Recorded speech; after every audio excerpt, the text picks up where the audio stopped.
अस्सलाम वालेकुम and a very warm welcome. आप देख रहे हैं आज पाकिस्तान। मैं हूं सिद्रा इकबाल और आज घर में काफी चहल पहल और रौनक होगी क्योंकि बहुत लंबी छुट्टियों के बाद, खास तौर पे पूरे समर ब्रेक के बाद आज बैक टू स्कूल डे है जी। वैसे कई बच्चों की उम्मीदें बड़ी बन गई थी, उनको लगा कि कराची में और सिंध में बल्कि पूरे बलूचिस्तान में भी जो आने वाला नया बारिशों का सिस्टम है हो सकता है मजीद डिलेज हो जाएं और स्कूल बंद हो जाएं। लेकिन आज नन्हे बच्चों के लिए कुछ इतना मजेदार सुबह का शुरुआत नहीं थी क्योंकि they had to get ready. वो जो यूनिफॉर्म भूले बैठे थे, बैग का कुछ पता नहीं था, किताबों का कुछ पता नहीं था। बैक टू रूटीन होने वाली है जी जिंदगी क्योंकि बच्चे आज गए हैं school. So what is different about returning to schools after such a long break. हम जिस तरह के जानते हैं कि कोविड के दौरान भी बच्चों के लर्निंग जो माइलस्टोन्स थे, जो ऑब्जेक्टिव्स थे, में काफी डिले आया है।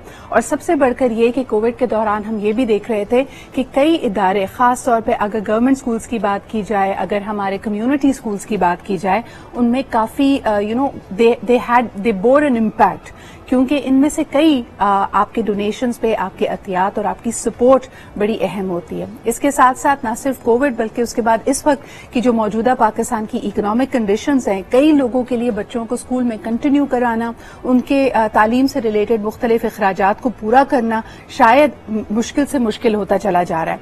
तो आज हमेशा की तरह एक ऐसे इदारे से आपकी मुलाकात कराएंगे और यकीनन आपको ये बताएंगे कि किस तरह चीजों को बेहतर बनाने के लिए पाकिस्तान की जिम्मेदार शहरी कोशां हैं। हम बात कर रहे थी द सिटीजन स्कूल्स फाउंडेशन की और यकीनन टीसीएफ किसी तारुफ का मोहताज नहीं है। एक बहुत बड़ा नेटवर्क, एक बड़ा मुस्तनिद नाम जिसके फ्रेंड्स एंड डोनर्स पूरे दुनिया में फैले हुए हैं। आइए इनसे जानते हैं कि मौजूदा जमीनी हकायक क्या हैं और पाकिस्तान का मेहनत कश तबका जो कि बड़ी मुश्किलों से अपना पेट काट कर शायद दो नौकरियां करके अपने बच्चों के लिए तालीम अफोर्ड कर रहे हैं, उस वक्त उनके लिए इस मौजूदा सूरत हाल में कितनी मुश्किलात का उनको सामना है। सबसे पहले जी हमारे मेहमान को हम वेलकम करना चाहेंगे। हमारे साथ मौजूद है रियाज कामलानी साहब, who is the executive director and the vice president of TCF. बहुत बहुत शुक्रिया रियाज साहब आपकी मौजूदगी का। सबसे पहला सवाल आपसे ये करूंगी, लास्ट हमारी मुलाकात कोविड के दौरान हुई थी। The economic downturn and changes are very real. इस वक्त की मौजूदा सूरत हाल क्या है? बिस्मिल्लाहिर्रहमानिर्रहीम। बहुत बहुत शुक्रिया सिद्रा वापस शो पे बुलाने का। मुश्किलात हैं, बिल्कुल हैं। टीसीएफ के स्कूल जिस तरह आप जानते हैं कच्ची आबादियों में और देही इलाकों में हैं और अमूमन वहाँ वालिदैन के लिए अगर हम उनका घर का बजट देखें तो खाना, पानी, मकान का खर्चा निकालने के बाद जो बहुत कम वसाइल बचते हैं उनमें बच्चों को पढ़ाना भी है, सेहत का मामला भी करना है और घर के और अखराजात भी बर्दाश्त करने हैं।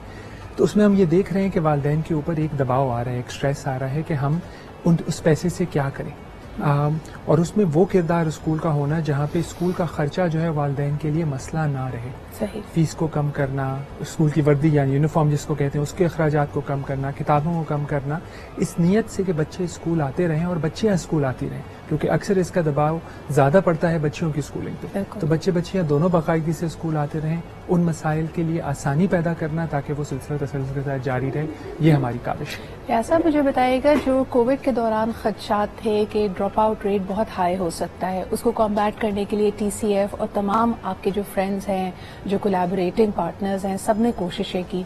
इस वक्त क्या सूरत हाल है? कोविड तो नहीं लेकिन मौजूदा माली मुश्किलात की वजह से क्या ड्रॉप आउट रेट पाकिस्तान में ऊपर गया है? दोनों सूरत हाल में एक जैसे ही हालात दिखाई दिए। कोविड के वक्त घर में आमदनी रुक गई थी, इस वक्त जो आमदनी का सिलसिला है उस पर और प्रेशर बहुत सारे। सही।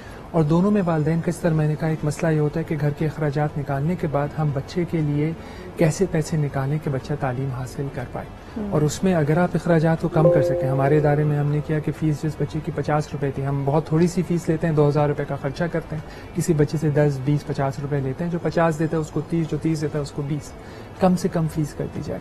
किताबों का अगर साल का खर्चा 1000 रुपये तो उसको 12 टुकड़ों में तोड़ दिया जाए या 6 टुकड़ों में तोड़ दिया जाए ताकि बच्चों के लिए देने में आसानी रहे। तो पहले तो अखराजात को मैनेज करना, दूसरा ये कि ख़ानदान के साथ मिल के काम करना, वालिदैन को बुलाना, वालिदैन के साथ वो इंगेजमेंट रखना कि कहाँ कहाँ मसाइल दरपेश हैं। क्या अगर बच्चे को काम करना ज़रूरी है सुबह में तो क्या उसको आफ्टरनून शिफ्ट में लेकर आया जा सकता है कि कम से कम ज़िंदगी का काम भी चलता रहे क्योंकि उसको कमाना इस वक्त मजबूरी है, मगर साथ साथ तालीम का भी सिलसिला बरकरार है, वो ना रुके। तो ये वो काम है जो कि आपको फर्दन मतलब ये आपको हर ख़ानदान के साथ हर एक के हालात मुख्तलिफ होंगे, ہر بچے کو انفرادی طور پہ ساتھ لے کے چلنے کی کوشش کرتی ہیں اور وہ کرتے رہتے ہیں. ایسا بڑی تکلیف دہ صورتحال یہ ہے کہ کئی وائرل ویڈیوز ہم دیکھ رہے ہیں جس میں لوگ اور خصوصاً جو محنت کش طبقہ ہے وہ یہ بات کر رہا ہے کہ آمدن میں اخراجات پورے کرنا مشکل ہو رہا ہے. اب میں جاننا چاہوں گی کہ آپ کے اسکول کی جو انتظامیہ ہے، جو ٹیچرز ہیں، ان کے لیے آپ لوگوں نے کوئی نئے میجرز لیے ہیں؟ بیکاز اگین ان کے ساتھ بھی وہی اخراجات جڑے ہوئے ہیں، بجلی پانی کا خرچہ، ان کے گھر میں دوائیاں، اشیاء خورد و نوش. What is being done over there? دیکھیے، ہماری ٹیچرز، ہمارا جو اسکول سٹاف ہے وہ ٹی سی ایف کی ریڑھ کی ہڈی ہے. بے شک ان کا ہم نے ہر لمحہ خیال رکھنا ہے. تو جس طرح کووڈ کے دوران جہاں پہ بہت سے اسکولوں نے یا ٹیچرز کو فارغ کر دیا یا تنخواہیں عادی کر دی یا 2-3 مہینے بعد دے پائے، ہم الحمدللہ ہمارے تمام کرم فرماؤں کی مدد سے یہ سلسلہ جاری رہا کہ تمام لوگوں کو تنخواہ پوری ملی، وقت پر ملی اور کسی کو نوکری سے نہیں نکالا گیا. یہی ہماری نیت ہے اس وقت کے حالات میں بھی. ہم نے اپنی ٹیچرز کے لیے لائف انشورنس کو متعارف کروایا ہے، ہیلتھ انشورنس کو متعارف کروایا تاکہ ان حالات میں اللہ نہ کرے کوئی اگر صحت کا سنگین مسئلہ آ جائے تو کم از کم ہیلتھ انشورنس سے ایڈریس ہو سکے. اس کے ساتھ ساتھ اس وقت جو انفلیشن کے حالات ہیں اس کو نظر میں رکھتے ہوئے انکریمنٹ کا بھی ایسا انتظام کیا جا رہا ہے جس کے تحت پورا حل نہیں مگر جس حد تک حل ممکن ہو سکے وہ کیا جا سکے. ساتھ ساتھ یہ بھی دیکھنا ہے کہ چادر دیکھ کے پیر پھیلانے، مگر ہمیشہ اس نیت سے چلتے ہیں کہ جتنا بہتر کام کیا جا سکے اور جس حد تک کیا جا سکے سب سے زیادہ ہمارے ٹیچرز کے لیے کیا جائے، کیونکہ ٹی سی ایف کے اصل ہیروز وہی ہیں. I think T C F اور تمام ہمارے تعلیمی اداروں کے یقیناً ہمارے استاد ہمارے ہیروز ہیں اور ان کا خیال رکھنا ہم سب پہ لازم ہے. لیکن اس کے ساتھ ساتھ ٹی سی ایف کا کام جو ایگزمپلری ہے.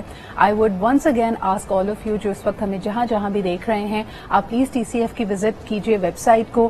مختلف طریقے ہیں کہ آپ اس کار خیر میں، اس مشن میں ان کا ساتھ دے سکتے ہیں. بے شک آپ ایک بچے کی تعلیم کو سپورٹ کرنا چاہیں، کلاس روم کو سپورٹ کرنا چاہیں یا پھر ایک پورے اسکول کو سپورٹ کرنا چاہیں، یہ آپ کے اوپر ہے. اور یقیناً آپ مخیر افراد سے ہماری ایک دفعہ پھر اپیل ہوگی کہ پلیز کم فارورڈ، کیونکہ تعلیم کا زیور وہ واحد چیز ہے جو آپ کو ایک جنریشن کو نہیں بلکہ آنے والی کئی جنریشنز کو بدل سکتا ہے. ٹی سی ایف کے بارے میں خاص بات یہ مجھے نظر آتی ہے کہ اس میں بہت سارے بچے فرسٹ جنریشن لرنرز ہیں، یعنی انہوں نے پہلی دفعہ ان کے خاندان میں، ان کی نسلوں میں کسی نے اسکول کا رخ کیا ہے. And we must keep the pace up because بہت سارے بچے ابھی بھی ایسے ہیں جو اسکول جانے کی عمر کے ہیں اور اسکول نہیں جاتے. لہٰذا بہت بہت شکریہ. آخر میں کوئی پیغام اگر ہمارے ویورز کو آپ دینا چاہیں، اور خاص طور پہ یہ بھی کہ اس وقت ٹی سی ایف کو اور ٹی سی ایف جیسے مختلف اداروں کو سپورٹ کی کتنی ضرورت ہے؟ یہ کارواں بچوں کو پڑھانے کا ہے اور ضروری یہ ہے کہ یہ کارواں جاری و ساری رہے، کیونکہ ہزاروں بچے ایسے ہیں جن کو ضرورت ہے اور جو آپ نے مسائل کے اس کی وجہ سے ان بچوں کی تعداد کم نہیں ہو رہی اور زیادہ ہو رہی ہے.